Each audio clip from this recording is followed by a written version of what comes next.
अस्सलाम वालेकुम मेरे प्यारे सामीन, उम्मीद है आप खैरियत से होंगे and welcome back episode of अलिफ से उर्दू। हमारे साथ मौजूद हैं हमारे प्यारे गेस्ट रिदा और मुइज़। अस्सलाम वालेकुम रिदा, अस्सलाम वालेकुम मुइज़। वालेकुम अस्सलाम। कैसे हैं आप दोनों और कैसा गुजरा आपका हफ़्ता? अल्हम्दुलिल्लाह बहुत अच्छा गुजरा और पिछली पॉडकास्ट जैसे हमारी उर्दू के बारे में अच्छी रही थी, मैं उम्मीद करती हूँ ये भी कुछ वैसे ही इंटरेस्टिंग होगी। इंशाल्लाह। मुइज़, आप कुछ कहना चाहेंगे? ठीक था, बस गुजर गया। चलिए, कुछ आपने नया देखा इस हफ्ते में, कुछ एक्सपीरियंस किया, वो आप शेयर करना चाहेंगे? तो इस हफ्ते में जो हमने सुना था वो था नया पीएसएल का एंथम, जी, जो अपना किया हुआ था नसीबो, अपना यंगस्टर्स और एक और थी आयमा बेग। तो वो सुन के और उसके जो पीछे हेट आया वो एक नई चीज़ देखने को मिली, लेकिन कह सकते हैं कि वो पुरानी भी थी क्योंकि पिछले पीएसएल सॉन्ग में भी यही हुआ था। और अपना जबकि सबकी उम्मीद बहुत ज़्यादा थी कि बहुत अच्छा होगा क्योंकि जैसे यंगस्टर्स को सब बहुत ज़्यादा अप्रिशिएट करते हैं, उनका कंटेंट लोग बहुत ज़्यादा पसंद करते हैं जो कि पहले नहीं करते थे। पहले क्योंकि उर्दू रैप भी इतना नहीं था तो सब उम्मीद कर रहे थे कि कुछ अच्छा सुनने को मिलेगा, लेकिन इस बार भी सब डिसअपॉइंट ही हुए। अच्छा, लेकिन इस दफ़ा हमने देखा कि पीएसएल इतना बड़ा एक प्लेटफॉर्म है, उसने पहले भी उर्दू रैप को प्रमोट किया, इस दफ़ा भी उसने अपने गाने में, एंथम में उर्दू रैप डाला है। तो इस बारे में आप लोग क्या कहना चाहेंगे? जी बिल्कुल, पहले 2019 के में जितना मुझे याद पड़ता फवाद है, खान वाला जो था जी उसमें पहली दफ़ा रैप इस्तेमाल हुआ था और अब ये 2021 के एंथम में रैप इस्तेमाल हुआ है।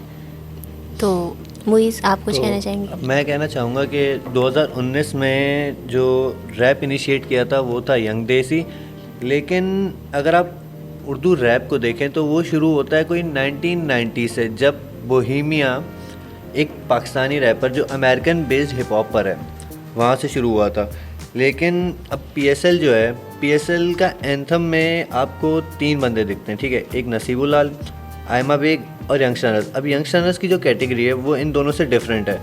तो जब इन तीनों को ये लोग मिलाकर एक एंथम बनाने की कोशिश कर रहे हैं तो वो एक तरह से बैठता नहीं है, क्योंकि यंगस्टर्स की जो इमेज बनी हुई है उर्दू रैप में वो है कि ये लोग वो थे जिन्होंने उर्दू रैप उठाया पाकिस्तान में, इनकी वजह से रैप शुरू हुआ था, अब इनकी वजह से चल भी रहा है। ये लोग अपने रैप में जो हैं अपनी स्टोरीज़ बताते हैं, अपनी जो है क्या कहते हैं, अपनी ये जो प्रॉब्लम्स थी, स्ट्रगल्स, ये लोग जो है वो डिफ़ाइन करते हैं। लेकिन अब ये एंथम में जो है इनका वो क्राइटेरिया नहीं रहता है, वो उस लेवल पे नहीं थे, तो काफ़ी जो इनकी ऑडियंस और इनकी फैंस थी वो डिसअपॉइंट हुई है।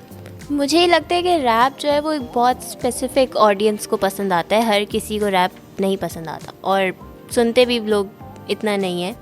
लेकिन जिस तरह से लोग उससे कनेक्ट करते हैं, क्योंकि रैप जो है, जैसे हम आजकल यंगस्टर्स, यंग देसी, इनको रैप का बादशाह कहा जाता है यहाँ पे पाकिस्तान में। इसलिए क्योंकि पहले जो है यहाँ पे रैप का इतना ज़्यादा कॉन्सेप्ट था ही नहीं, लोग नॉर्मली उर्दू सॉन्ग्स सुनना पसंद करते थे और अभी भी करते हैं। लेकिन जब न्यू जनरेशन में जैसे जैसे ये हिट जो है सारे नए रैप सिंगर्स आए तो इनकी वजह से मेनली इनकी ऑडियंस हमारी उर्दू रैप की बढ़ी है, वरना पहले मोस्टली लोग इंग्लिश रैप ही सुनते थे, उर्दू रैप कभी इतना फेमस था ही नहीं जितना अब हो गया इनकी वजह से। इस पे मैं कहना चाहूँगा कि पहले जो रैप था वो डोमिनेट करता था इंग्लिश में और अपना पंजाबी में, लेकिन जब बोहेमिया, जिसको हिप हॉप किंग कहा जाता है, वो था जब बोहेमिया अपने करियर में ऊपर आ रहा था तो बोहेमिया ने जो है उर्दू की जो शायरी की जो लिरिक्स होती हैं वो उसने अपने गाने में इस्तेमाल की और अमेरिकन हिप हॉप स्टाइल में इस्तेमाल की ना, तो उससे काफ़ी लोग इन्फ्लुएंस हुए, काफ़ी यंगस्टर्स जो थे वो इन्फ्लुएंस हुए। जैसे कि हम कह सकते हैं यंगस्टर्स थे, उसके बाद आया फारिस शफ़ी, उनके बाद आए रैप डीमन, फिर यंग देसी थे, तो ऐसे काफ़ी सारे हैं, सनी खान दुरानी। तो ये लोग क्या करते हैं, ये लोग अपनी स्टोरीज़, अपनी स्ट्रगल डिफ़ाइन करते हैं, जिससे जो है यंगस्टर्स जो है कनेक्ट कर रहे हैं। तो उस कनेक्शन की वजह से जो है हम कह सकते हैं कि उर्दू रैप काफ़ी ऊपर जा रहा है। और हम यही चाहते हैं कि यंगस्टर्स के बीच में जो है वो उर्दू रैप की वजह से उर्दू की तरफ मुतवज्जा हों, उसको पसंद करें उर्दू लैंग्वेज को। हम रैप्स के थ्रू उसमें चाहते हैं कि वो उनके लिए एक अपनी ज़बान का प्यार जागे।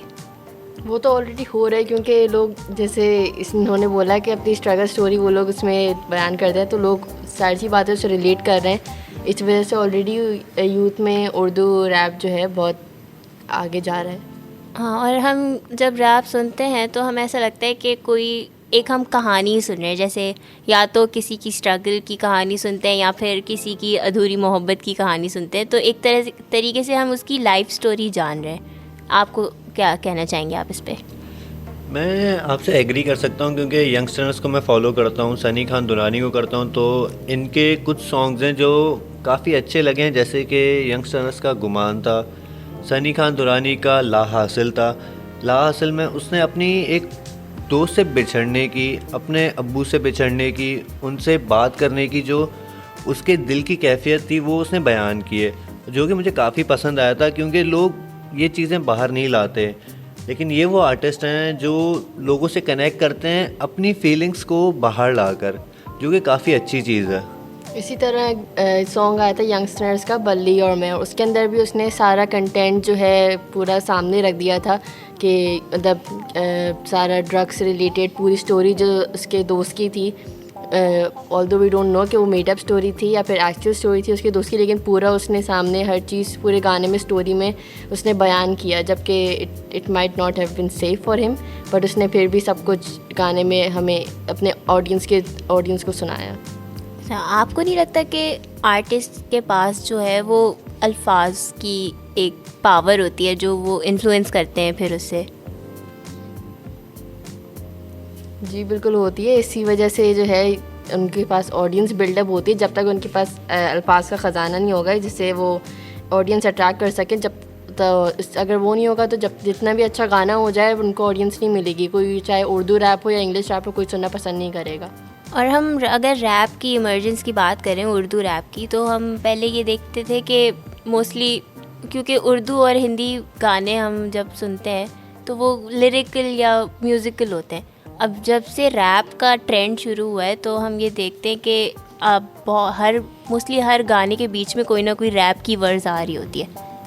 तो इस पे क्या कहना चाहेंगे आप मुइज़? रैप जो है मैं कहना चाहूँगा कि रैप एक गाना नहीं है, ठीक है। रैप आपका फ़्लो होता है, आप कितनी सफाई से अपनी कहानी तेज़ सुना सकते हैं।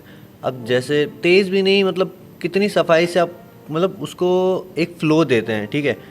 जैसे कि आपका था, कह सकते हैं, तला अंजुम और तला यूनुस जो हैं।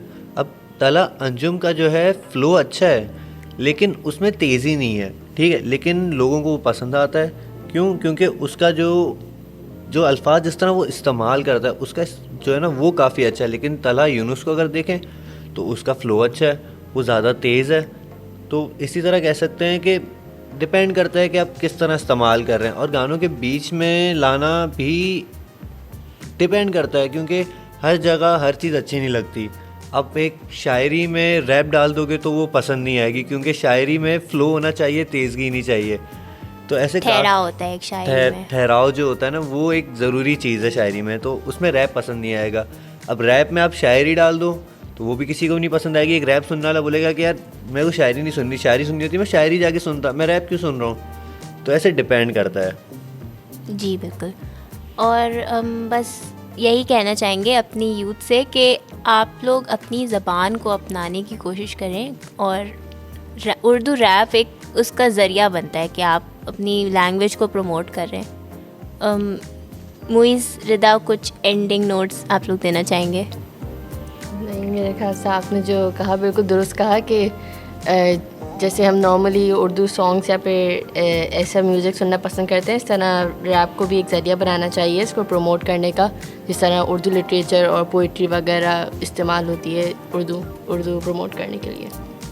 इसी के साथ ही हम अलिफ से उर्दू से इजाज़त चाहेंगे। मैं हूँ आपकी होस्ट परवा मोहसिन और मेरे गेस्ट रिदा और मुइज़। अपना ख्याल रखिएगा तब तक के लिए, और मिलते हैं इसी जोश और जज्बे के साथ अगले हफ्ते। अल्लाह हाफ़िज़। अल्लाह हाफ़िज़।